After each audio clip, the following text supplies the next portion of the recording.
அன்புக்குரியவர்களே, ஆண்டவர் இயேசுவின் இனிய திருப்பெயரில் உங்களை அன்போடு வாழ்த்துகின்றேன். இயேசுவின் ஆளுமை என்னும் தொடரில் இயேசு முணுமுணுப்பதை கண்டித்தார் என்னும் செய்தியை உங்களோடு பகிர்ந்து கொள்ள விரும்புகின்றேன்.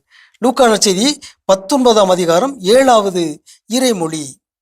இயேசு சக்கையை சந்திக்கின்றார், சக்கையை அழைக்கின்றார். அவர் விரைவாக இறங்கி வந்து மகிழ்ச்சியோடு அவரை வரவேற்றார். சக்கை வீட்டுக்கு இயேசு போறார். அப்பொழுது 19:7 சொல்கிறது, இதை கண்ட யாவரும் பாவியிடம் தங்க போயிருக்கிறாரே இவர் என்று முணுமுணுத்தனர். முணுமுணுத்தல் என்பது ஒரு உளவியல் சிக்கல். யாருக்கெல்லாம் தங்களுடைய கருத்தை உரத்த குரலில் தெளிவாக துணிவோடு சொல்ல இயலவில்லையோ அவர்கள் முணுமுணுக்கின்றார்கள். அது ஒரு உளவியல் நோய்தான். விவிலியத்தின் பார்வையில் அது ஒரு பாவமாக கூட இருக்கிறது. கடவுளுக்கு எதிராக மக்கள் முணுமுணுத்தார்கள், மோசைக்கு எதிராக முணுமுணுத்தார்கள். எனவே கடவுள் அவரை தண்டித்தார் என்று பழைய ஏற்பாட்டில் நாம் வாசிக்கின்றோம். இயேசுவுக்கு எதிராக யூதர்கள் முணுமுணுத்தார்கள். ஏன்? இயேசுடைய சீடர்களே முணுமுணுத்தார்கள்.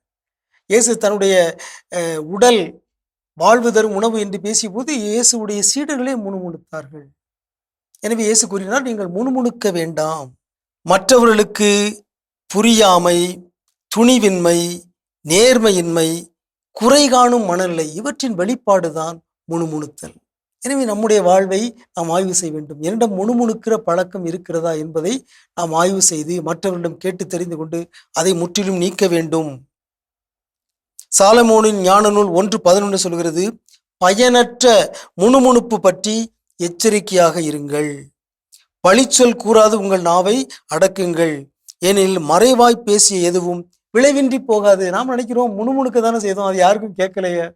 ஆனா அது விளைவின்றி போகாது என்று சாலமோனின் ஞான நூல் எச்சரிக்கிறது. பிலிப்பியர் 2:14 பவுலுடைய சொல்றாரு, முணுமுணுக்காமலும் வாதாடாமலும் யாவற்றையும் செய்யுங்கள். எனவே விவிலியத்தின் பார்வையில் முணுமுணுத்தல் என்பது ஒரு எதிர்மறை செயல்பாடாக இருக்கிறது. இயேசுவும் கூறினார், நீங்கள் முணுமுணுக்க வேண்டாம். எனவே இந்த முணுமுணுத்தல் என்னும் பழக்கத்தை நம்மிடமிருந்து முற்றிலும் நீக்குவோமாக. அதற்காக இயேசுவை நோக்கி நாம் மன்றாடுவோமாக.